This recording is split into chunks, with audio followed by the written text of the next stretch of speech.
Salve pessoal, aqui fala o vosso boy Beno, sejam todos bem-vindos para mais um vídeo.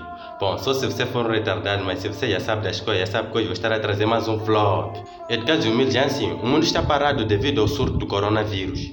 E está sendo um momento muito difícil para todos nós. Os países estão declarando estado de emergência e todos nós somos obrigados a ficar em casa num distanciamento social.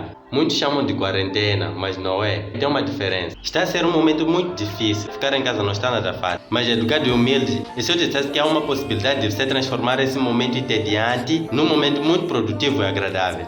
Ou seja, é possível. Primeiro, pare de ficar ligado 24/24 nas notícias. As notícias são boas, pois deixam-nos a par de tudo sobre o Covid-19. Porém, para ganhar audiência, algumas emissoras exageram nas informações e algumas até criam fake news. Ficar 24/24 ligado nas notícias só vai deixar você mais com medo e mais entediado. Aproveite esse tempo e crie hábito de leitura. Se você sempre dá desculpa de que não lê por causa do tempo, então agora já não tem desculpa. Comece lendo coisas que você gosta e se realmente você deseja ganhar dinheiro ou se tornar rico, eu recomendo que leia livros de educação financeira como Pai Rico, Pai Pobre e O Homem Mais Rico da Babilônia.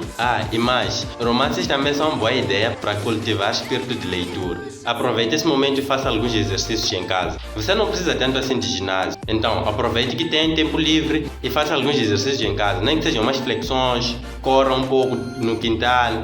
Vai parecer maluco, mas enfim, improvise e seja criativo. Uma mente saudável ajudará você a tomar decisões claras e ainda mais, ajudará você a ficar mais calmo nesse momento tenso. E por último e mais importante, aproveite esse momento para pensar mais em ti. Por mais que não pareça, este é um ótimo momento para procurar paz consigo mesmo. Ficar em casa poderá ajudar você a se conhecer mais. Então, aproveite esse momento para pensar em ti e naqueles que realmente estão do teu lado. Aproveite esse momento para eliminar algumas amizades no Facebook, para parar de seguir algumas contas no Instagram, pois na verdade algumas pessoas são tóxicas para o seu sucesso. E ainda mais importante, aproveite esse momento para aprender mais como ganhar dinheiro. Aproveite esse momento para traçar uma estratégia de negócio, nem que seja vender doces de porta em porta. E garanta que logo que essa fase de quarentena termine, você se posicione e comece a ganhar alguns trocados. Enfim, educados humildes, este foi mais um vídeo meu. Se gostou, explode o like. Se não gostou, vai se for a gostar dos meus vídeos, porque todo educado humilde não sai de vídeo sem deixar o like. Já aproveita e compartilha esse vídeo no Facebook,